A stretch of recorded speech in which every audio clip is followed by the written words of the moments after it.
Okay, it's going to be another classic King of the Ring review. This is going to be King of the Ring 1994. So we're going all the way back to June 19th, 1994 from Baltimore, Maryland. The show did about 12,000 in attendance, which is pretty much double the amount from, the King of the Ring from 1993, the first King of the Ring. So the attendance was good. I thought the atmosphere was actually a lot better here. Pay-per-view buy didn't do as well, 195,000, which I would say is kind of weak considering, King of the Ring was only one of 5 pay-per-views out of the year. But yeah, man, June 19th, we're only 48 hours removed from probably the most turbulent date in sports history. If you guys haven't seen it yet, I recommend anyone to check out the June 17th, 1994 ESPN documentary. If you have Optimum, I think they have it on demand for free. But yeah, that is an incredibly well done documentary, and that was the day of the O.J. Simpson Bronco chase. So we're only 48 hours removed from that. So they made no mention of OJ, made no mention of them going up against the NBA Finals once again. Knicks and Rockets were in that Finals. This was actually right up against Game 6, where Starks had a chance to, finally get the Knicks a championship, but it was not to be. Ended up losing that series. But yeah, man, this is a very underrated King of the Ring pay-per-view. It's I would definitely say that this has got to be the most underrated King of the Ring. I mean, nothing here is like, match of the year candidate. You didn't have the amount of quality I think that you had with the Bret Hart King of the Ring, but this was just very consistent. The tournament was just very consistent, and then I thought you had a really, really good, WWF Championship match in the middle of the card. And yeah, it's definitely a weird show. There is some negatives about it, but I'll get into that. Before I forget, let me touch on the commentary. You had Gorilla Monsoon, you had Macho Man Randy Savage. Macho Man was still doing commentary here. So I had thought he went to WCW by this point, but not quite yet. And then you had a football player, I believe his name is Art Donovan. He was like a legend in the area of Baltimore, and man, he really brought the commentary down. Like one of those guys that didn't know anything about wrestling and kind of just interrupted the flow. You could even tell Macho Man by the end of the pay-per-view was just like done with him. Like he wasn't even responding to like some of the dumb questions. Like did you guys do this in the ring? Just a lot of crappy thing going on, a lot of crappiness with the commentary. And, considering that Vince McMahon is so picky about the commentary, I'm surprised he let that fly. But yeah, man, very underrated King of the Ring. Let's get right down to it. First match of the night, we have a King of the Ring quarterfinal match. So as most of you guys know, a lot of the first round matches were done on Raw, and then they have the quarterfinals, semifinals, and the finals on the pay-per-view. That's the format that I wish, they would bring back for King of the Ring, But yeah, first match tonight, you had Razer Ramon taking on Bam Bam Bigelow. I thought this was a good match. Bam Bam, busted out the torture rack, a lot of rest holds, but at the same time, I felt like both of these guys dissed it out to each other very hard for the amount of time that they went. Razer was really over, just hard hitting. Razer beat Bam Bam to the spot. Bam Bam was about to do a splash off the top rope. Razer sees it coming, kind of scoops Bam Bam down with one arm, and power. It's like a one arm power bomb to get the victory there. So yeah, definitely good stuff. Razer going over the guy that was in the finals the year before. And we move on from there. Next up, you had Erwin R. Shyster, the IRS, taking on Mabel. Oh, man. So Mabel actually wins the King of the Ring the very next year, which was a disaster. But, IRS got a lot of good heat here. He was talking trash to the fan, saying, look at all you tax evaders. Pay your taxes. Even Kevin Nash was afraid of the IRS. That's how over as a heel he was. But kind of unwatchable stuff. With Mabel. Mabel is just not a good worker. I don't know why Vince McMahon gave this guy so many opportunities. I mean, he's gotten more opportunities than Gary Sanchez, Mabel, when you look back at his WWE career. But yeah, I mean, the ending was pretty cool though. Mabel was going to do something off the top rope. IRS kicked the rope. He fell down, and IRS grabs the rope as he pins Mabel as Mabel's trying to scratch out of the pin. Not a bad finish to a pretty crappy match, but IRS wins, and we move on from there. Next up, we have Owen Hart versus Tatanka. Good stuff, fast-paced. Owen was hungry here. A lot of great standing switches, a lot of great counters. Beautiful ending with Owen countering a sunset flip into a pin to get the victory over Tatanka. Kind of set the tone for Tatanka's heel turn. It was kind of like, it's kind of one of those losses where the guy just kind of, was a little bit disappointed, and you could definitely feel it just by the way Tatanka lost, that he needed to do something different. I believe at SummerSlam he ended up selling out to the $1 Million Man. But man, when you watch this match, it really seemed like Owen had an extra layer of just motivation, an extra layer of just he just had more oomph to him this whole night. And sometimes when you're being booked to win a tournament, you probably have that extra shot of adrenaline, and that's exactly what Owen had here. I would definitely say that this was probably, man, I forgot how good this was, but Owen and Tatanka was probably the best tournament match on this show without a doubt. Next up, we had the 1-2-3 Kid taking on Jeff Jarrett, the final King of the Ring quarterfinal match of the night. Good stuff, man. I think Jeff really works well with athletic guys. Jeff and Shawn Michaels had a great match, later on that year. And, him and 1-2-3 Kid, they just worked a grueling pace for the amount of time it went. I think Jeff Jarrett was a really underrated worker, especially back at this time. He was still really young, really athletic. Him and Kid had a good match. Jeff goes for the figure four. 1-2-3 Kid surprises him with a small package. And then Jeff gives him like 3 power bombs in a row. So good stuff, man. But yeah, I mean, there's really not a lot to talk about Jeff Jarrett on this show, but it seems like he had like these little runs in WWE where he was there until like 96, and then I think he went away again, and then he came back in, the Attitude Era. But I think Jeff Jarrett's really, I don't know, man. There's just something authentic about him. He's got like that old school Southern authenticity about him that I really like.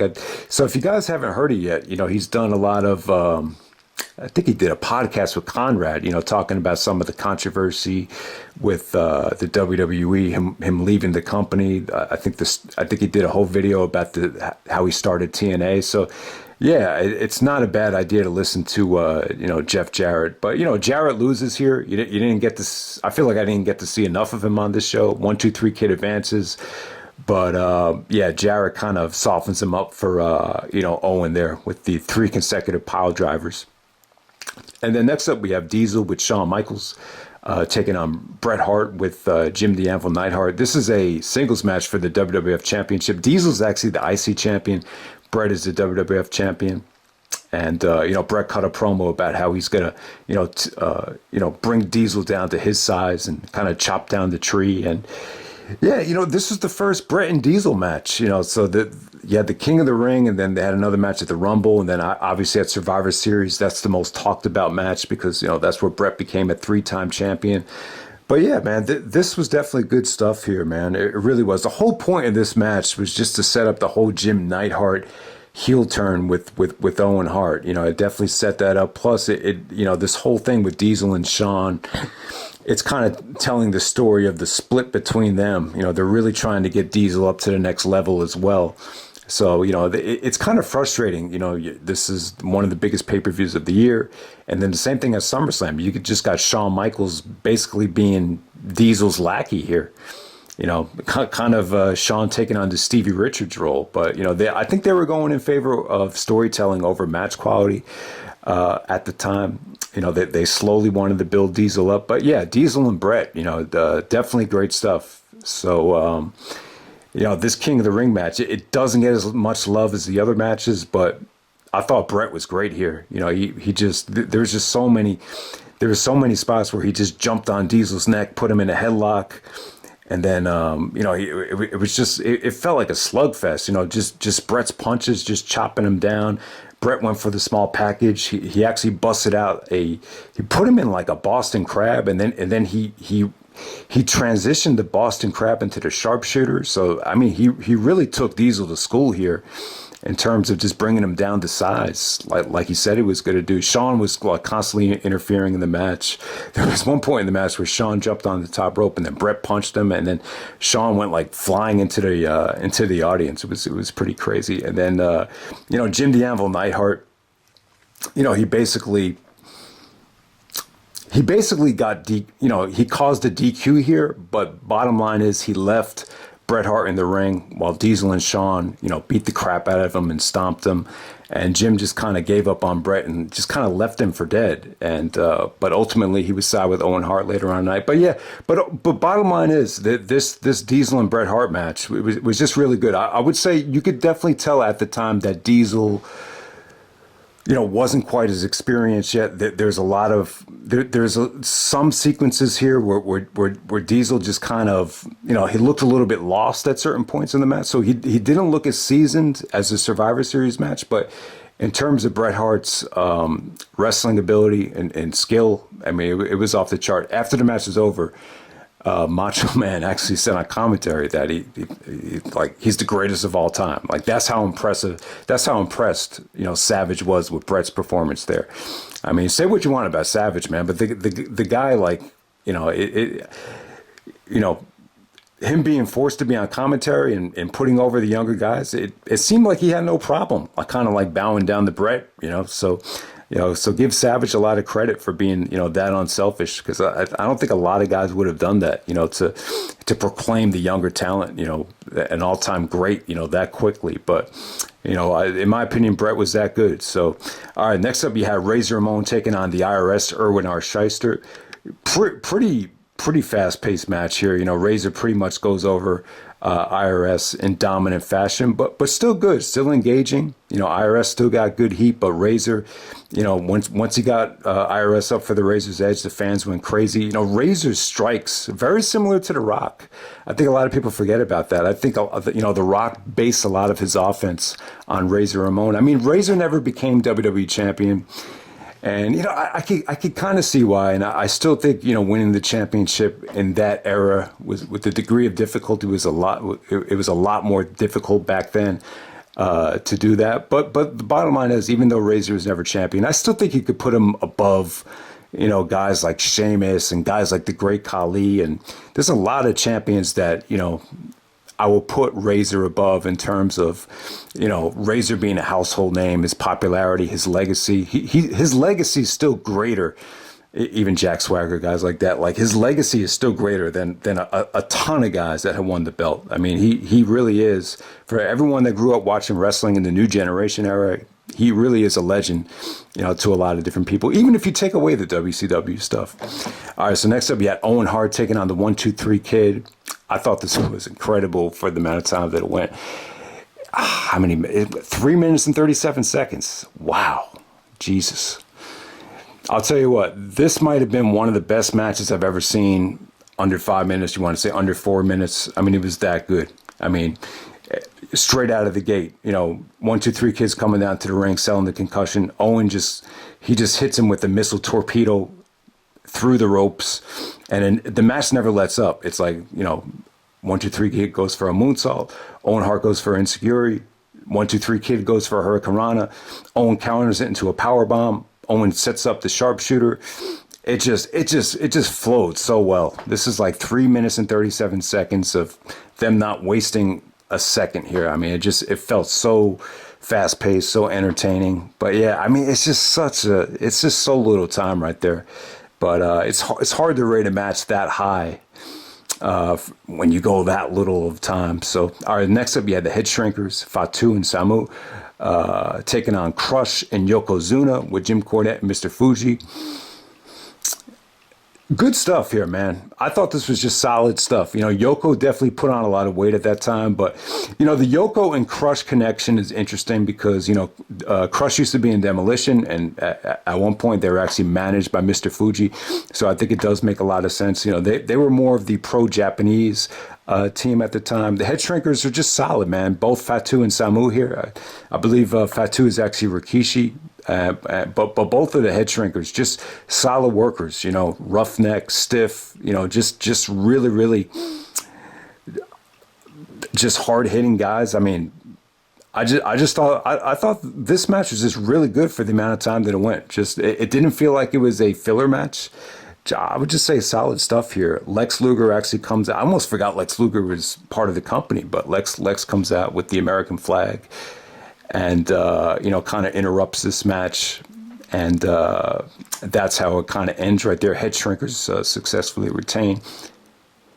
And then we got Owen Hart taking on Razer Ramon in the finals here. It was okay. It was just too short. It was fine for what it was, but when Razer was on the outside, really selling the knee, Jim the Anvil Neidhart comes out, clotheslines him behind the referee's back. Then Owen hits him with an elbow drop to win the King of the Ring. This is where he cuts the King of Hearts promo, puts on the crown and the cape, and Owen Hart is the new King of the Ring, and sides with Jim the Anvil Neidhart to build some heat for the SummerSlam 1994 match. And I thought it came off great, man. So Owen had some really, really just solid and just good matches this whole night. Nothing on the level of some of the matches that Bret had at the prior King of the Ring, but underrated. I would definitely say Owen's victory here, it's probably the most underrated King of the Ring performance from a winner I think that they've had. So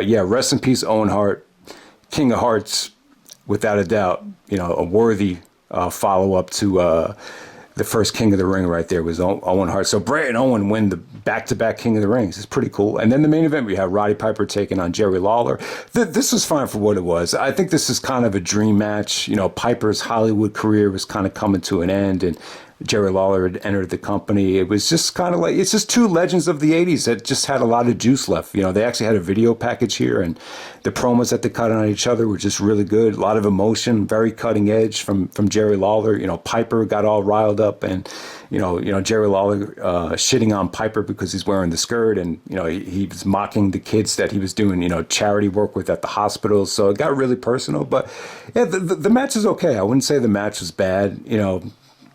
I would say, it definitely had like a part-timer type of feel to it, but, it was acceptable for what it was. I just thought it really did come off great. The Piper got into great shape for this match, and, man, Piper's still, he, at the time, you really didn't have anyone on the show, maybe besides Bret, that was as over as Piper. So them bringing in Piper for this main event, it definitely worked. Plus Jerry Lawler is a king, and it's the King of the Ring, and it definitely did make sense. So yeah, just a solid match. I mean, I wouldn't say it would be acceptable if both guys were like, in their prime on the main roster, but considering this is more of a Legends match, it worked out really well. This might have been like, one of the first part-timer matches, a part-timer coming in the main event in WWF pay-per-view that they've ever had. So, yeah, bottom line is I think King of the Ring 94, it was a good show, man. Good show, from top to bottom. Even Savage in the middle of the show. Like, I've never been part of a wrestling spectacle this good before. The last two matches kind of, were kind of underwhelming in retrospect. And, the guy on commentary really did bring down the show, the football player. But other than that, I thought this show just had like a lot of just quality matches. Nothing like that went too long, but just I would probably say the most underrated King of the Ring